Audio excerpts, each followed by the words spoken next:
Welcome back to Restopia, fellow Restopians. So, bit of a double up on this video. It's mainly a review and some tips if you've of this Watch Gecko Zuludiver 400 Mark II rubber strap. But as it is mounted on this Citizen EcoDrive Divers 200, I'll talk about that first. So I've had on the channel the Seiko Prospex speed timer, I believe it's called, before. Really love this watch. I popped it on today. Always love wearing it. It gives me a similar feeling of contentment as it's the diver version almost of my Tissot Gentleman. I shouldn't love it as much as I do. It's probably a bit small. Oh, I've got the vernier. I've got the vernier calipers out today. So let's have a look. It is 40 millimeters in diameter, which is probably a bit small for me, really, ideally. There is a bigger version that's just come out, which is 41 millimeters, which I should prefer, but it doesn't have the beveled bezel. It has a standard kind of flat square-edged bezel, which I just don't like as much. So this is a little bit small for me. It's white dial, which I'm not particularly keen on, and I'm not massively keen on chronographs either. So those things should mean that I don't like this watch, but I absolutely love it. It's very comfortable. I just think it looks gorgeous. I guess in that's because these subdials are actually blue because they're the light catchers. So in certain lights you can see that they're blue. I actually wish they were more blue than they are. So they are the devices that catch the light, which charges the inbuilt battery to power the watch. Because they are there, something that means is that the date window, the actual date dial in the window is set really low because it has to be underneath the sub dials here that are the light catchers. So you can hardly see that date in there. It is a bit of a pain, but it is what it is. I love the watch, absolutely love the watch. So solar powered Seiko Prospex, and this Citizen EcoDrive is also solar powered. I had it in a watch box and it stopped. I had to pop it on a shelf a while back to recharge it, but it's all working very well now. So this is actually a bit like Seiko's. I mean, they seem to come. I find they come up small for their millimeter measurements. This is actually 44 millimeters in diameter and 11.6 millimeters in thickness. I don't really think it wears like a 44 millimeter watch on my wrist. I probably prefer it was a bit bigger, but I do like big dive watches, so maybe that's why. But I think it's a lovely watch. I think the dimensions work well. The case diameter in relationship to that thickness, I think that works quite very well. 20 mil lug width, which is again a bit small for me. I prefer 22, but it is what it is. I really like it. I love the brushing's nice. Aluminium bezel, mineral crystal. I think the bezel reminds me of a bottle top, which doesn't isn't the most flattering comment, but I still love it. I love it for that, but it just reminds me a little bit of a bottle top. What else? This yeah, and the thing about this, so I actually ordered, this is the second one that I purchased. The first one had to go back because the second hand didn't hit the markers very well. In fact, really badly. And then after I ordered it, before it arrived, I noticed that you could get it quite a bit cheaper on Amazon EU, I think it came from. And so, but I thought, I've ordered one from a supplier that I like. I'm not going to cancel it just because I found it somewhere cheaper afterwards. I'm going to just stick with them. But then when the first one arrived and it really didn't hit the markers, my OCD could not suffer that. So I ordered this one from Amazon to see if this one hit the markers better. It did.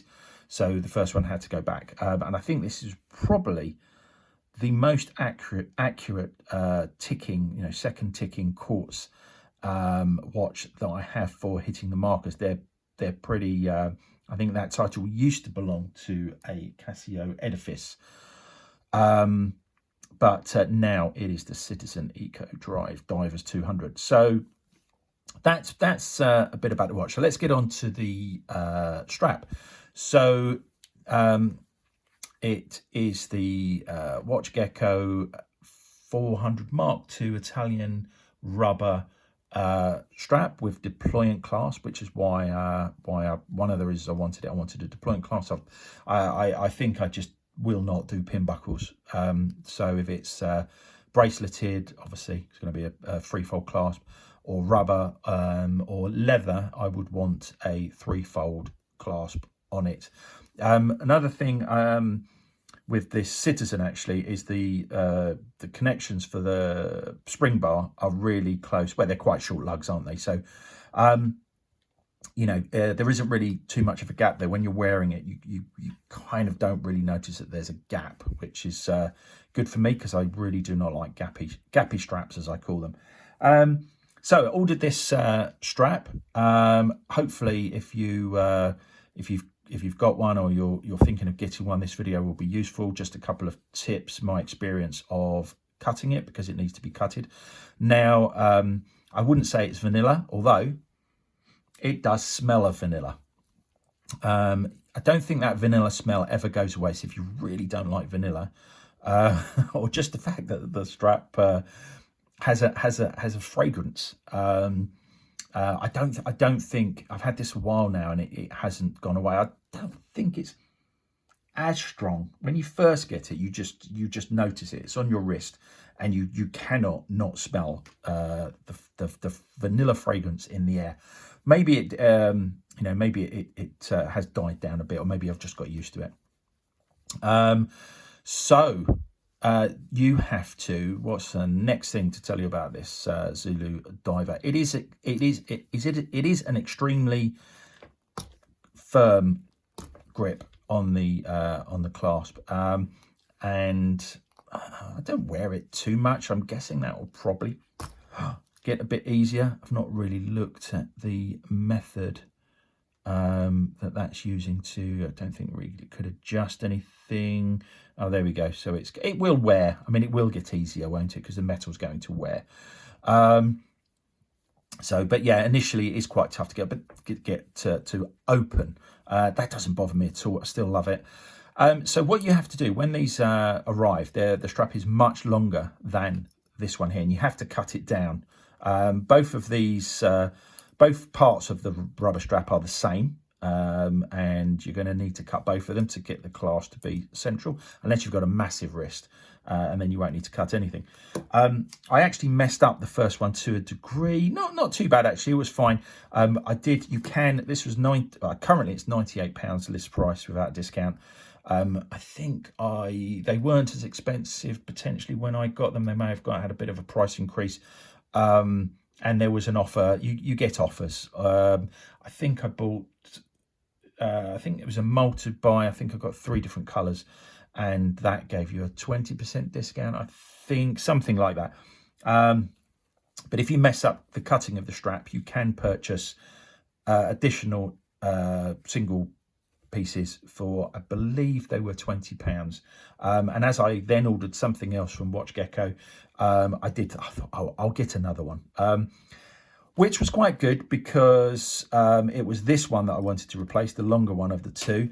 And I originally cut them with a kitchen implement, and this one actually has been recut, and but it's still not very straight, and that messes with my OCD. And what I've managed to do is to use, someone in the watch industry has allowed me to use a professional rubber strap cutter. Lovely piece of kit. And it, as you can see on this one, it's cut it, I hope you can see, it's cut it absolutely perfectly in both planes, you know, both left to right and up and down. I have still, the problem is that on this side, on the clasp, the safety catch side, there isn't a lot of distance between where the spring bar goes and then you've got this, you know, the pin that holds the safety clasp hinges on. There's not a lot of room there, so you've got to get it really exact. If you cut it too long, it just won't go on. You'll be trying to push it in, and it just won't go on.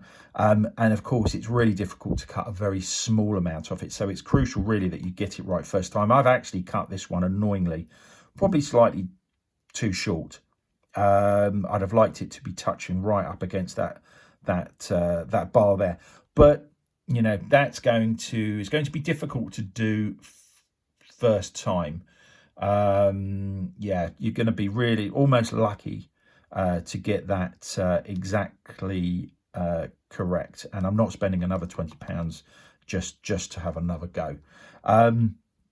So you have to cut both sides. Now, how it works is I'll show you on this one. I'm not going to take anything apart in this video, but there are solid bars in various holes. I mean, when that's new, there's probably about 5 of these bars in there. It's probably about that much longer. And they stay in there for the holes that you are not using. And then obviously you take one out for the spring bars on the holes that you are using. One other thing that's quite interesting. There's a spring bar here. Now, I thought that when I first saw that, I thought that was like a spare spring bar. And I thought, oh, look, they've popped a spare spring bar in there. That's handy. That's really good in case you lose one. I only realised I've never taken it out of the ones that I have, but I actually I've realised that what that actually is. It's a very special spring bar, and it protrudes. Not only does it protrude outside of the hole, so that that is what holds the safety catch in place. Not only does it protrude, but it's also rounded. It's got rounded ends, so it's quite unique. It's not like any other spring bar. So if you did take that out and lose it, you basically wouldn't be able to operate the safety catch, because it needs that to be round so that it pushes in when you close. So yeah, tip number 1: do not ever take that out, and don't, and therefore you won't lose it. Just leave that there. I don't think I've ever seen that before. It's quite a I think a lot of people would think that was just a spare spring bar, but it's not. It's for the safety catch. So you have to cut. You're probably not going to have access to the super tool. Let's straighten up. The super tool that I did. So you're not going to, it's going to be quite difficult to get that cut extremely straight. But do take care especially on this side, in getting that, the right distance, so that actually connects together. Because you may find yourself having to order another one for £20. Now, that is generally going to be, for most people, that's going to be the shorter of the two. So it's not like you get a second go with that one, which makes it, it's like double. Is it double? Would that be double jeopardy? What does that mean, double jeopardy? But yeah, so yeah, you've got to get that one right. Now, on this side, which is going to be the longer of the two, if you have your clasp central, which you would want, it's fairly central. My tip is, and the reason that I replaced it, I ended up cutting this shorter using I'm going to try to explain this as best I can. I ended up cutting it to a length that meant I used the end hole to put the spring bar in, to put in the clasp, to adjust to the position that I wanted it. And it ended up, if I use this as an example, it ended up being kind of there for me. And then I thought, after I did that, I thought, well, I didn't have to cut that short. I could have had it a bit longer, so that, but still used, let's say, that hole, but just had more rubber inside there. And I guess that made up for the fact that on the other side, it's extremely short and annoying. So I thought, oh, next time I do one, I will still use, say, that hole, but I will have more rubber, for absolutely no reason. Wouldn't make any difference to me wearing it, but it just, I thought, well, why cut off more than you need to? I ended up ordering a second one and actually doing that. And what I've discovered, the other benefit, bear with me, the other benefit if you do that. Now, when I first had this, as I say, it was actually in, would it have been? There? Oh no, because I've recut. I ended up recutting the long one that came out to become that one. So this is the old one that was in there. And because it wasn't very straight, I thought, oh, I know what I'll do when I had a new one. I'll use the old one from that side, cut it really straight with a special tool that my friend lent me, and use that in this side, and then the brand new one will go in this side. So you're just going to have to believe me when I say before it had the spring bar in the last hole, and it was in, I think, that position. And then it stopped, so a bit shorter than this. Now I've changed that. I've realised that not only does it mean you've got more strap there, but it actually gives you a micro adjust, which I've actually used because I've now changed it. It was when I first sized this one, I think that spring bar was in there. And I don't want to overcomplicate this, but normally with the micro adjust, the adjustment that you get is the difference between any of these two holes that are next to each other. So I don't know what I can measure it because I've got that there, haven't I? I mean, so that is about, what's that? Is that millimeters? No, that's parts of inches. That's millimeters. So it's irrelevant what that is really. Turn the video down. I don't know, 2.5 mil. But yeah, so the micro adjust that you get is the distance between two of those holes.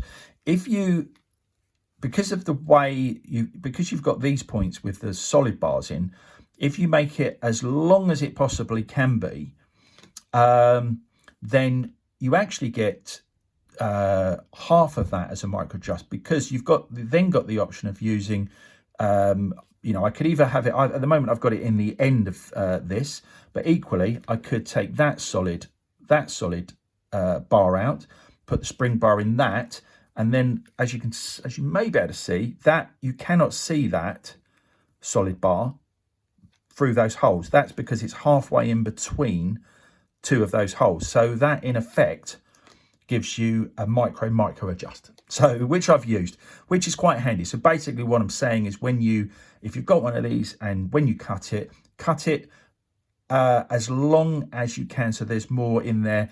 And at first, don't just automatically use the end hole. Use the next one in and put that in the micro adjust hole that suits. And then, as I found, this was actually a tiny bit tight in that position. So I've moved the spring bar to the end one and put that in a different hole, because you've got you've got 6 micro adjust holes there. You've got the ability to use 2 different holes in the strap with a variety of the holes in the micro adjust. I hope that makes sense. And that would be my tips for using one of these. I'd recommend it as a strap. It's nice and thick. They come in, this is the more expensive one, but I think it basically means it's got this nice carbon effect on it. They're dual-sided, so that's the carbon side on this one. And on the other side, it's got it's very plain, but it's almost glistening. It's not completely plain rubber. It's got a sort of a shimmery glisten to it. I like the carbon side. I think that looks the best. There's a cheaper version of this, which I think is currently £68. Really, the difference is I think the only difference is the finish. You're paying for this carbon effect, which I think is particularly nice. I have got one of the other the cheaper styles, and it does go quite well with the watch that it's on or going on. I haven't actually fitted it yet because the other watch has one thing I would say. There's a couple of more things actually. Let me just read my so I've mentioned all the things on my little crib sheet here. A couple that have just sprung to mind, no pun intended.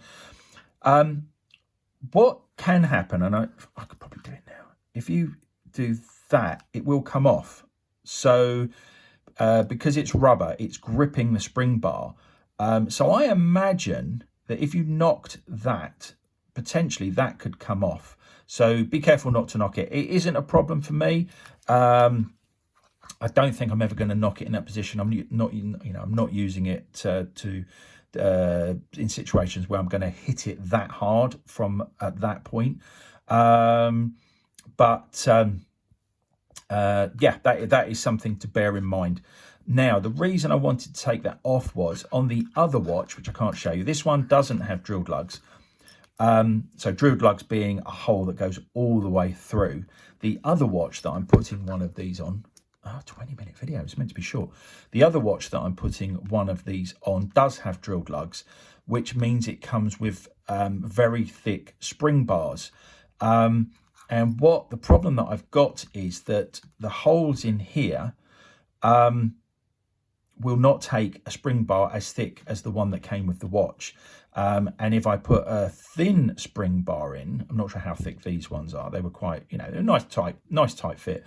If I put a thin spring bar in, that will go in here too easily, a thin one. This is a medium-sized spring bar in this actual, that came with this Citizen.